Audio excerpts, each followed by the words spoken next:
Aloha. Welcome to the Maui Miracle. Today I wanted to talk a little bit about money on Maui. It's a multifaceted issue, especially right now. The cost of living, traffic jams, urbanization, that's the price we pay for letting big money control our little world here on Maui. In some ways there's not much you can do about it, but we have a say in it. There are things that we can't have control over, and things that hit us a little bit closer to our pocketbooks that we do have control over. And of course they're different, they're not so easy to see, but they're there nevertheless.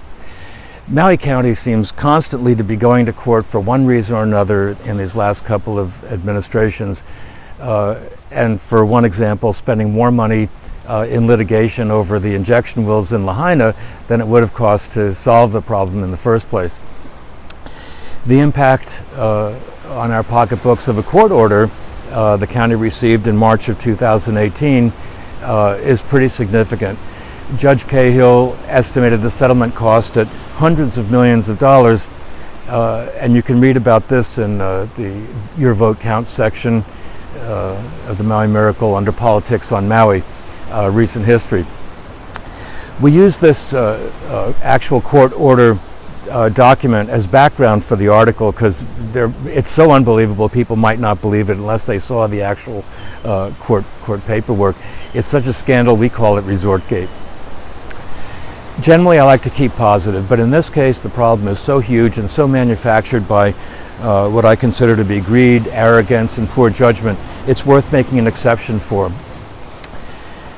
Council Budget Chairman Ricky Hokama, along with Mike Victorino as a voting member of that committee, and Mayor Arakawa and Corporation Counsel Pat Wong came up with a scheme to increase property taxes 40% all at one time for a group of timeshare owners.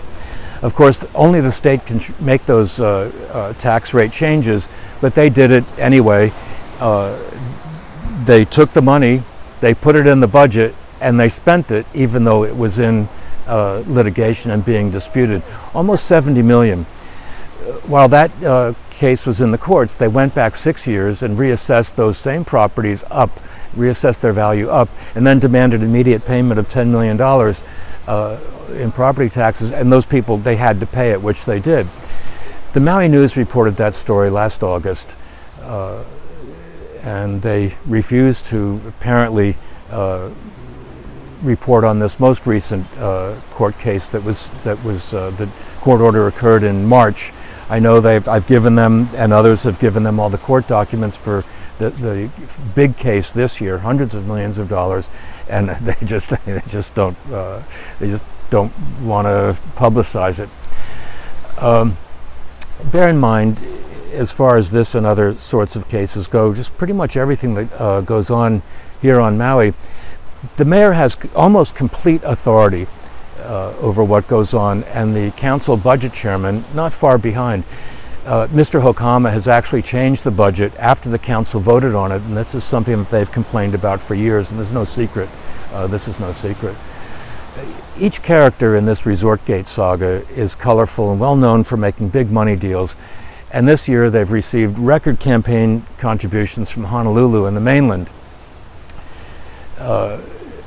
For these three gentlemen, in fact, the money that they received from Honolulu and the mainland, just those two sources, exceed the total amount of campaign contributions for all other candidates combined.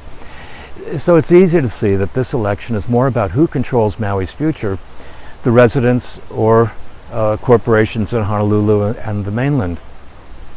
We need this money for a lot of things on Maui, and court orders like the one I am mentioning here cost us more money than it would cost to fix the problems in the first place, like bacterial contamination in our upcountry aquifer and beaches, beach waters caused by the island has 22,000 cesspools.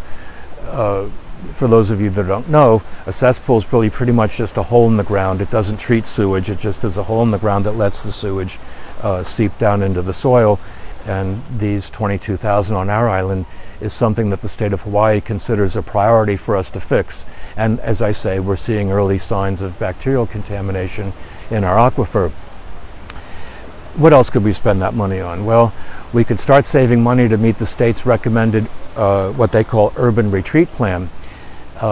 They and others in their State of Hawaii sea level rise report recommended this urban retreat plan to deal with the fact that sea level rise is occurring much faster than they anticipated and that we all thought. Here on Maui, with coastal areas that are largely at sea level and not much higher, we'll see a lot of beach erosion, beaches that become underwater, and roadways as well. And this is going to cost many, many millions of dollars to deal with. Essentially, according to the state plan, we really have no choice but to rebuild some of our beaches farther inland at a higher level so that we can just maintain those beaches. So by 2050, by the time many of our children today are our age, my age, we're going to see beaches disappear and frequent flooding on many of our roadways. That's in the government report section as well. We need to set aside money to rebuild these beaches and handle a lot of these things that relate to our environmental health, which of course relates to our long-term economic sustainability. The land that the mayor had the planning department rezone from agricultural to urban includes much of these coastal areas, and the county planning department outlined those areas in red on maps, and you can see that in the Maui Miracle as well. But much of those areas are in our urban retreat zones. So we need to take care of Maui before feeding more money and more profits to big corporations that especially are off island. It's a matter of priorities. We change the world by saying no to people and things that want to use and control us. We say no to what is wrong and we say yes to what is right. The Maui Miracle is about enjoying the freedom to choose good things and believing that you and others can make a difference. It's a wonderful feeling of youthful energy that only requires making a choice. Maui gives us so much. It's not so much to ask to give a little bit back in return. The people of Maui need to reestablish the values of people over profits. We are not beholden to others. Let's take care of our keiki, bring higher paying jobs in for young people so that they can stay here on the island, and take care of the physical and environmental health of the island itself. Let's vote for people who care more about you than money. So, mahalo nui for being part of the Maui Miracle. You make a world of difference. And don't forget, tell a friend. And that's what the Maui Miracle is all about. Mahalo nui.